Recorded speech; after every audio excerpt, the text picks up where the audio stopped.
Greetings and salutations, YouTubers. This is ZillaFan85. I'm back today with my latest video, my latest figure review. Today we're going to go ahead and take a look at my MonsterArts Godzilla 1994 figure. So this is the original release of the 1994 Godzilla, the Moga Goja, I believe it's called.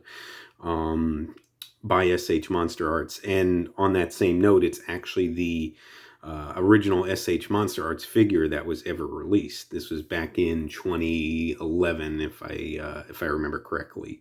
Obviously, I got this figure years later, so had to, of course, pay more than the market price for it. But nonetheless, though, still really a good figure. I know some people had some issues with this, with the articulation, and then a couple other things as well, which we'll get into. But I still really, like I said, I still really do love this figure, and was really happy that I added it to my collection. And as far as like movie accuracy goes, I'll take this over the NECA and over the the standard Bandai vinyl figure any day of the week. But that's just me, of course, though. And real quick, before we jump into the figure review, my buddy Godzilla Fan Freaks did want me to just kind of make a little bit of an announcement. I can't fully reveal all the details. He and I chatted a little bit yesterday. And so he does have an upcoming announcement that he's planning to post on his Facebook page, as well as his Instagram page, for the Godzilla Fan Freaks accounts.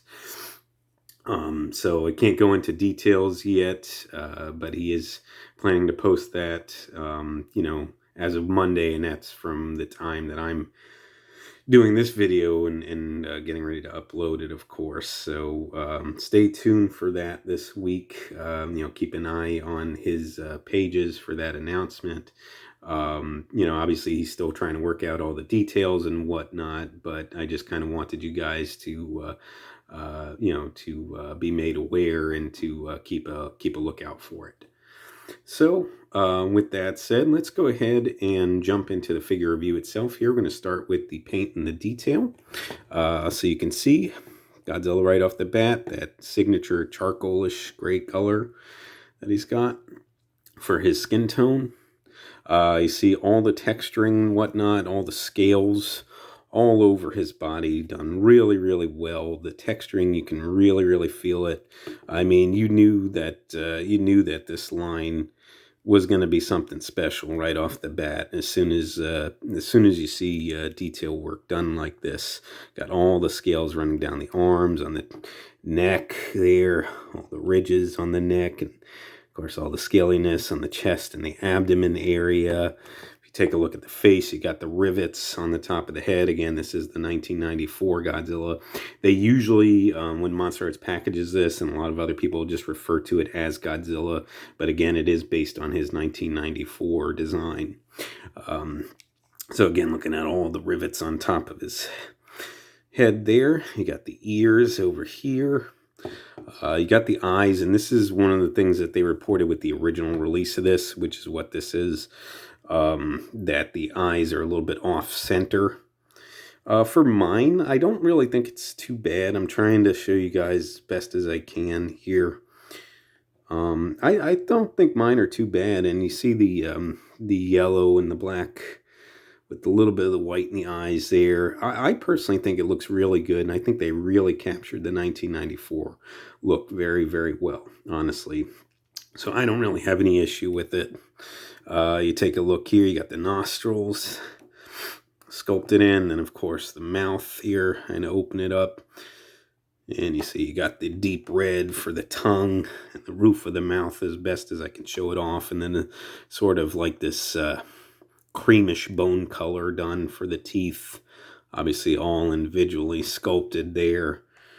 Really captured very well. Got the double rows of teeth as well, which again is signature of the Heisei Godzilla design. I really like that, with the two fangs there, the dragon teeth, if you will, in the front. So again, very cool. definitely do appreciate that. The arms, again, all the texture work with the scales, and of course the claws. These sort of, now the claws here done in this sort of off-white bone color, and you can see all the texturing that they put into it to make them pop a little bit more, make them look a little bit more natural. You guys can sort of see that there.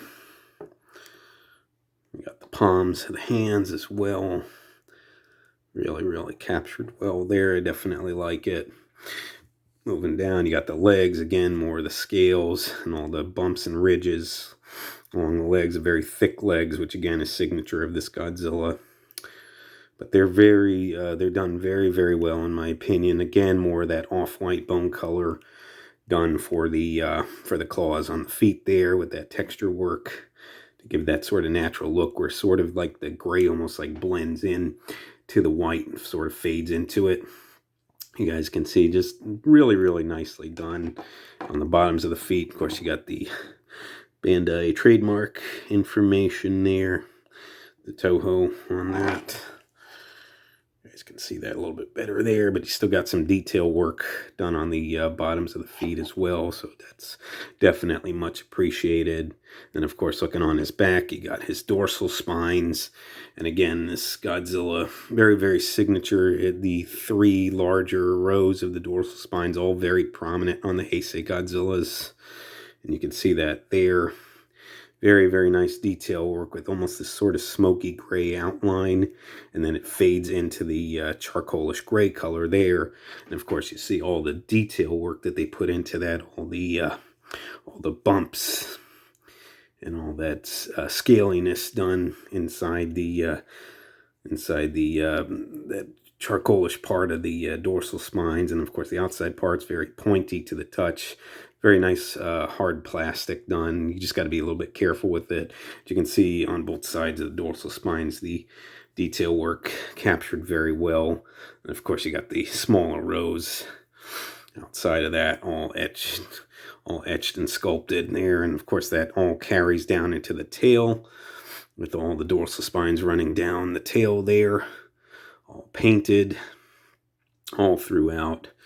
Really nicely done. I really like it. Of course, the tail, it's well with all the segments in the tail, as you guys can see, and of course all the scales there as well. And you see the underside, more of the same with all that detail work and all the lines and grooves done throughout the segmentations there. Very awesome. Like I said, I think they really did a great job capturing this Godzilla's design. So I love it, honestly. I know MonsterArts perfected their game after this figure came out. There are better, of course, they improved, they re-released this figure, and then of course they had the Burning Godzilla that came out after this, which was definitely, as most people know, an improved design. I do have that one. I'll review it in the future, but like I said, not to skimp, because I still really like this design, honestly. So that pretty much takes care of the paint and the detail. Now the articulation, as is the case with most of these MonsterArts figures, there are a series of ball joints throughout the body. So here we'll start with the jaw on a ball joint, and as I always point out, I disagree with them using a ball joint here for the jaw. I think that they should use a hinge, because all you need it to do is open and close. Because with the ball joint, it can get off center like that. You don't want that. So I don't know why they don't just do a hinge, but nonetheless, so you get a nice range of movement there from the jaw. And then of course, the base of the head here, where it connects into the top of the neck, is a ball joint. You can look down a little bit, you can look up, you can turn side to side. You can go all the way around. I'm just not going to force it, because I don't want, trying not to have things pop out of place, which is definitely something that happens with a lot of MonsterArts figures. So trying to keep it in place. The joints on mine are a bit stiffer. I don't usually move them too much, so just kind of something to take note. But I think the articulation on this one, like I said, they definitely improved that for sure in later releases. But then you got another ball joint here at the base of the neck where it rotates into the shoulders. But you can see I got very limited range, a little bit side to side, not much. You can look up though with it, so you can get him to look further up, and especially if you wanted to do like a sort of swimming pose, you can get that. And then of course to aid it in looking down a little bit further like that. So got some motion there. And of course where the arms join into the shoulders here, again ball joints there. Again, mine just very stiff, but you can go out. Probably can get a bit more. Like I said, just mine's kind of stiff, so I can't really get too much more than that. But you can go out. You can move them up. If you really push it, you can go all the way around. Like I said, I'm not going to do so, but you guys can see there. You can raise the arms up. And just having to kind of force it a little bit. You got a cut though here, sort of where the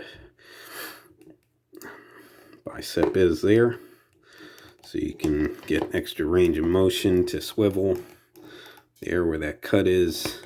And of course the elbows on that ball joint there, so you can hinge them with that as well as swivel.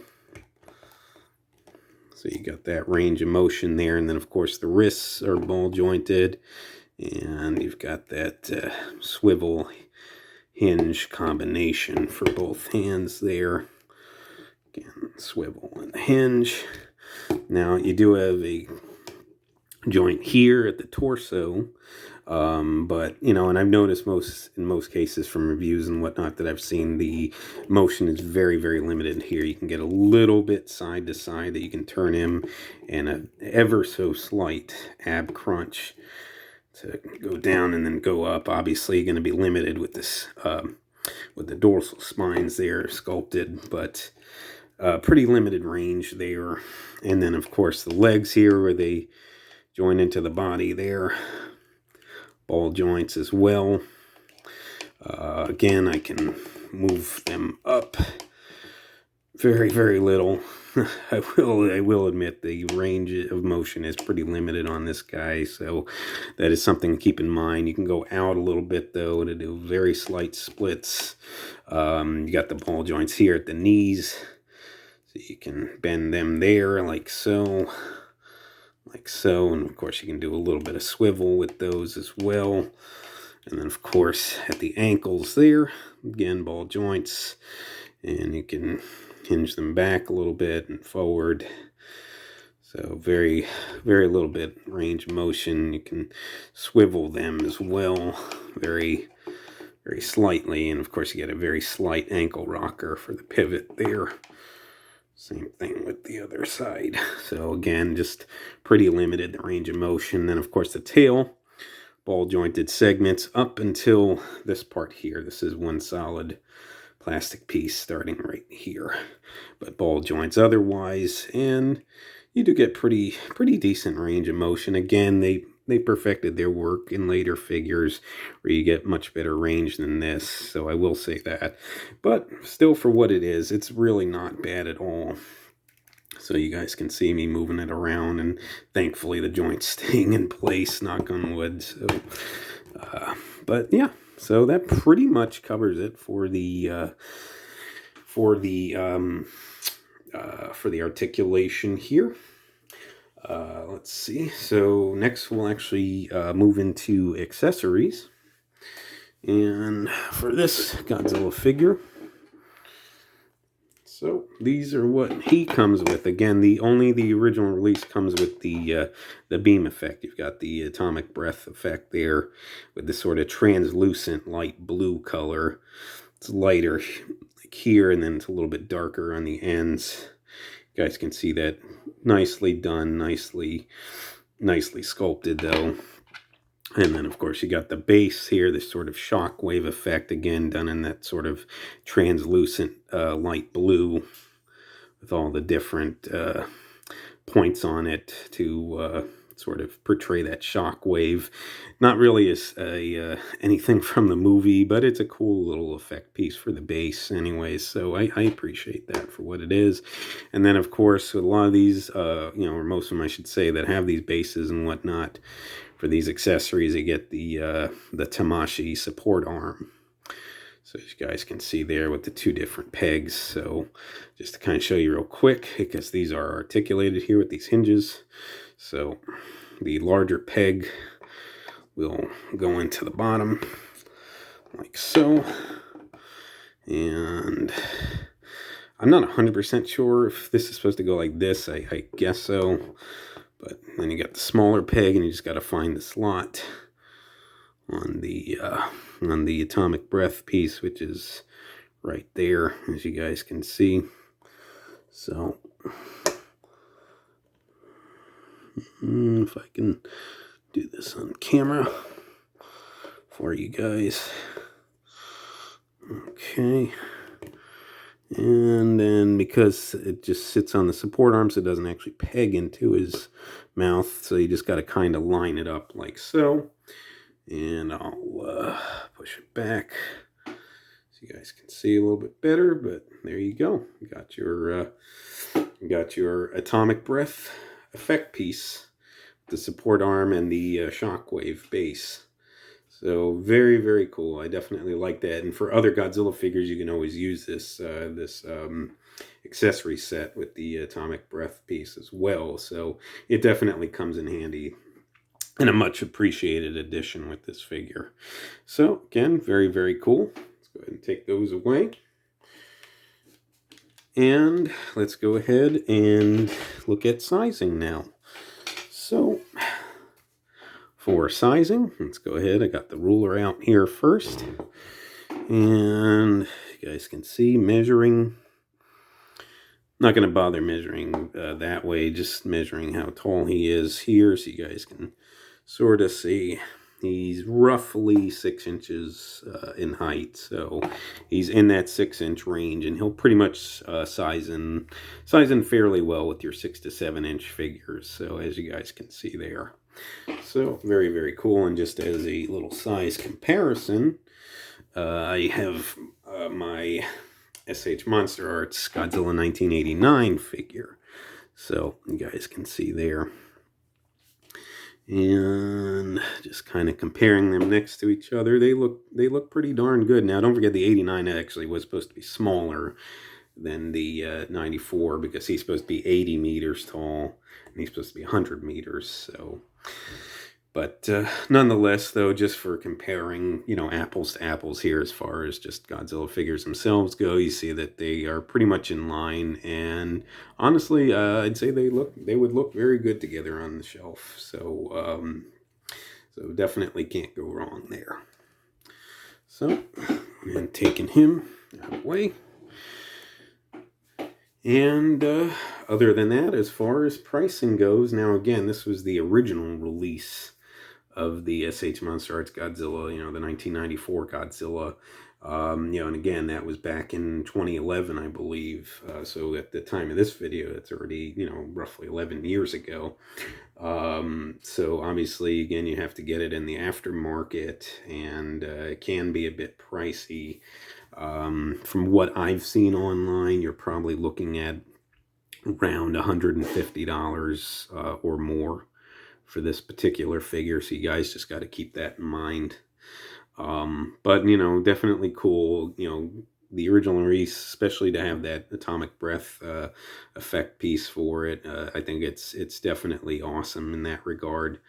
And if you're in the market and want to pay to play, then I definitely do recommend this figure. I think Bandai MonsterArts did a fantastic job here, and a great first release, in my opinion, anyway. Other than that, though, folks, I think that about wraps it up for this video. I would certainly like to thank you so much for watching. If you would like to subscribe, please feel free to do so. If you would like to like and or comment on any of my videos, please feel free to do so as well. And just remember, until next time, ladies and gentlemen, you be good to yourselves, and sayonara.